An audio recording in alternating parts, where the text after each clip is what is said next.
told me that I had chronic fatigue. Yeah, but all those are symptoms. All those are symptoms. You can't address the symptoms. You have to. It's true. Yeah. But babe, he said like he said there's no way your neck is gonna stabilize your head if you don't do muscle. Yeah. All that stuff's bullshit because people don't know. They don't know. They don't know you can. You're hilarious. They don't know that you can. It's Baral Dippy Baral, who's like he's genius. He calls it mechanical dialogue. You're mechanically dialoguing with that body. That's the idea of this earthworm inside its autonomic nervous system that reacts. But in what direction does it react is what's interesting. Where does it go? But Aviva, what do you say about my neck feeling really weak? Don't the muscles have to come back online? Yes, it's because there's an imbalance. There's something. Okay. So that force. So that's what I was going to say is that force that enters the body. And I was saying, so it's a holistic world. It's a holistic perspective. It's this idea that I told you, the waiter's tray. So the waiter in this big banquet is like, what do do with this tray, this ginormous tray, and everyone's putting something on, taking something off. And by the end of the night, it's a very heavy tray. Yeah. And he's struggling. And one person puts a salt shaker and the whole thing falls. Yes. So we're taking off a salt shaker, a cup and saucer, a champagne flute. And then little by little, that tray becomes lighter. And then it so the next analogy is the puppet string. So we're a puppet, right. And so we should be nice and balanced. We're being held by our strings. We're nice and balanced, but something happens and whoa, we go this way. Yeah. Okay, so now this string is short.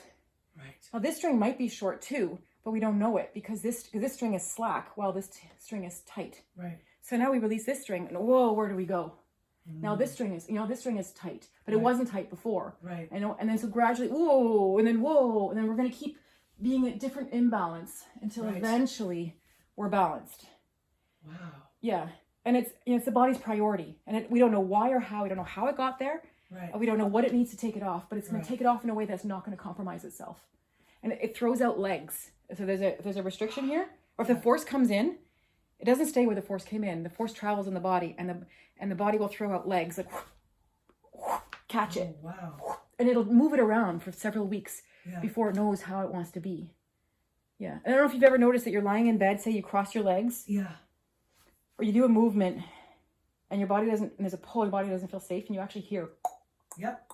And that's your body tightening in that position to hold you from being pulled on. And you come out of there, and then you go. Yeah. Yeah. I love that. Yeah. That's the autonomic nervous system locking you to keep you safe. I can feel it. Yeah. Oh my God, Jason. I can't wait for you to get here. Okay, let's do it. Yeah. Okay. Oh.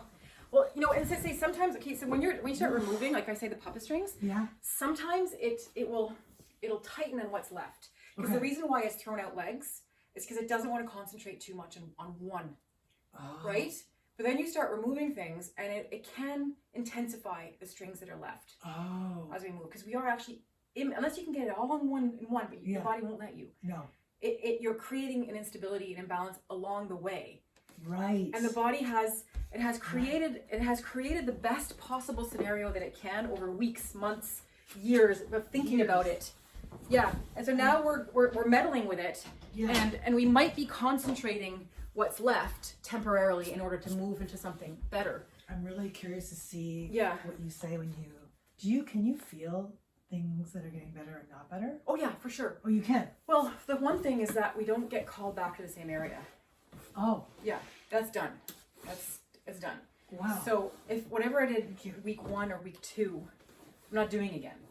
And it's not because I don't want to, it's because the body is not sending signal there. It's not going over here, emergency over here. Oh. Because it's the, I'm working with, so the brain, in the brainstem is the reticular alarm system. Oh, sorry, I'm coming. And the RAS, the reticular alarm system, and that records intrinsic or extrinsic reasons to panic. And so intrinsic meaning there's a restriction, there's something, blood's not flowing here, there's a problem here. So it'll send a panic message to the brainstem. And so there's a place in the body that the autonomic nervous system is very, very concerned with. Yeah. And so it will send all of its resources there. It'll protect it. So it'll organize the whole system around it. And then when that's resolved, those panic signals are no longer traveling there. The body's no longer concerned with it. It's re-enter the integrity, the wholeness, reintegrated with the body, Mm-hmm. and there's no longer, so the body will go and organize around something else less bad. Oh, wow. So it's no longer sending a message there. It means that area is no longer, it's invisible. It doesn't matter. It's no longer Right. of concern, but somewhere else is of concern. Wow. And we keep doing makes that sense. until it's very minor, and then you can pretty much handle it. And then your body, I'll be able to move like you? Yeah. I will? Yeah. I was so stiff. I'll find you some. I was so stiff and so compressed. You My are? shoulders were up here. I No. was so embarrassed. I have video. I was shooting videos with my brother. I'm looking at this when he's editing, and I'm like, I want to look well. You Yeah. know? And I was up here, and my face was squished. I'll show you. Oh my God. And I was Were you moving in like pain? this. Were you in pain? Oh my God, everywhere. Yeah. It was like, get out of bed. There's no point, because Yeah. there's no comfort here. It's like everything's hurting. Yeah. Yeah. That's how I feel. Yeah. Yeah. But, Wow. little by little, I can't believe you can move around like that. You told me that you can do that. You don't feel dizzy? No.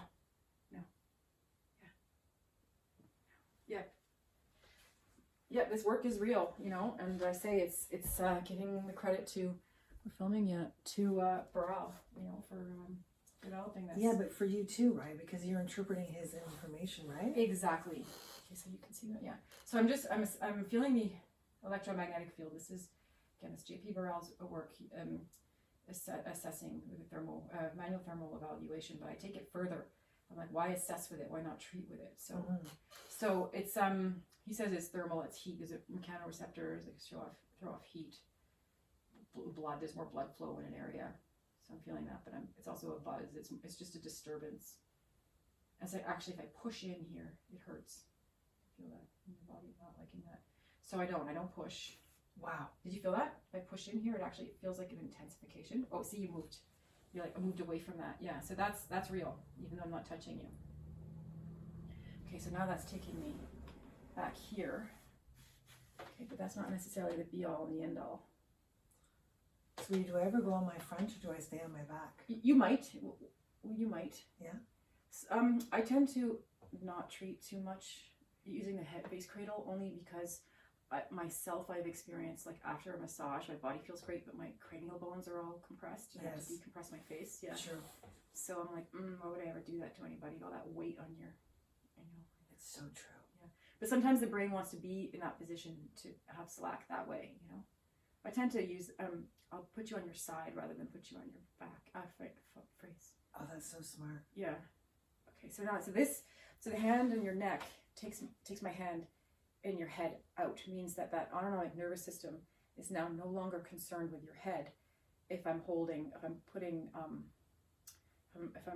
support into your neck, it means that the problem is not in your head, it's lower down, because it's oh my God, seriously? Yeah, because I'm supporting you, which means that the problem is coming from your neck. So if I'm holding your neck and it disappears, and if the restriction disappears in your head, it means the source of it is in your neck. And sometimes, so I spend a lot of time, this is what Baral calls inhibition. So I'm spending a lot of time inhibiting to find out where the source is.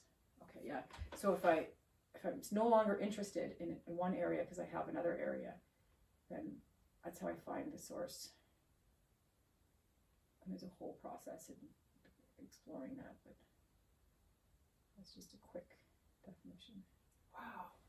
So I'm feeling as my finger engages or descends, answers the call of your tissue in one area, the autonomic nervous system will let go of the tissue in the other area. So there we go, but it's a partial let go. Okay. So it means that sometimes 2 points will lead to a third point. And I can already feel that there's like an organization happening. This is you being alive and living under my hands, and changing as we meet. As my hands start to cause a reaction or whatever. Not cause a reaction, but elicit a response. Yeah, you're moving and changing. Your tissue's moving and changing underneath me. It is? Yeah. But it won't hold that change until your body makes the shift at the right place, at the place where it's like a domino effect, the top of the domino. If we get, this is Baral again, he said he was very efficient. If he's looking for that one place, it's going to change the whole pattern, change all the places to work smart. So you're not trauma, because a lot of people will work in those places. There you go, in this. There you go, your autonomic nervous system. This is called unwinding. This is your body choosing. And you're gathering at the back here, my hand at the back. Your tissue is currently bunching up at the back, causing your, and then you're already trying to treat. You're already trying to figure your way out of this, squirm your way out of this. There we go. And you've gathered the back, your neck. Okay. So it wasn't lower down, it was higher up. And so now, see, that's interesting what you're doing there. So I can support that. So I'm just putting my hand wherever I can, so I'm holding this, cradling your occiput so that I can support. So you're doing the movements and I'm just holding you. Meanwhile, my hand at the back of your neck is witnessing and accompanying the tissue that is gathering under my fingers. And I'm paying attention to whatever you want to lift. So you're already trying to get out of this. Your nervous system is so ready. Really? Yeah. It's going to take any cue from me to just start to release. This is you doing this all by yourself. And this you can do this on your own in your bed. That's what I do a lot. Spend a lot of time allowing my body to unwind. Just as soon as you know that there's a part of you that can take control of your body like this, and you just give it space and let it do it. The first time you meet it, afterwards, you're like, okay, it's here, I can do this. Okay, so now we're gathering at the back. So it starts to, it's like an elastic band. It starts to increase its speed as we get closer to the place where it's caught, where it's right to catch. So it starts to do it right now. So it intensifies and it increases its speed. That's crazy because my eyes are so connected. The eyes are so connected to the neck, right? Oh yeah, we lead with our eyes. Hmm. Yeah. Oh God. Hmm. Okay, there you go. So it starts to become a little painful, a little uncomfortable. And then also says the autonomic nervous system is very upset. So you start to feel, the tension. You start to feel emotionally, you're uncomfortable. It's panicky. I want out of here. Yeah. I'm trapped. I want to move. I want to bolt. Get me off this table. Get me out of this room. Yeah. And you have to sort of resist that for the body to make a change. Okay, so you're expressing this dis-ease. And I'm also paying attention to the structure, how the depth, there you go, the physical feeling of the structure. There we go, good for you. Oh my God. I know. Help me. Exactly, the body does not want to face this. Okay, there we go. Okay, now we're there. I've got you supported, but you haven't made the change yet. So if I take my hands out, you go right back. But you're supported in gravity. Okay, so now, I'm trying to think, where are we? Where are we in the tissue? I can feel, we're deep we're in the spinal cord itself, like beyond the bones. The bones just melt away and let you go deeper with your sensation. That's a formula there too for that, but we'll get to that another time. Another time? Well, okay, there's Wolff's law. So whatever force you give the body gives back. So if you hit the body hard, it'll tighten to resist and it'll give you hard. So if you're soft, it'll give you soft. Yeah. So the softer you are with your hands, like the deeper you want to go, the softer you have to go with your hands to the body. So the body just relaxes and lets you pass the bones. So everyone's like, well, how do you get past the bones? Like the bones are right there. How do you? Yeah, well, but they're being really soft and the body relaxes the bones. The bones are mineralized connective tissue. So they're still connected tissue. So they're only there if you approach the body hard. So if you approach the body soft, then they don't exist. They melt away. They let you past. It's the autonomic nervous system that's allowing you to connect with it, allowing you to feel it, and so it comes into your awareness and my awareness in my hands, so that I can help it. But it will let me so it'll protect you if I go too hard, but it'll just allow them to relax and let my hand feel past them if I go in soft.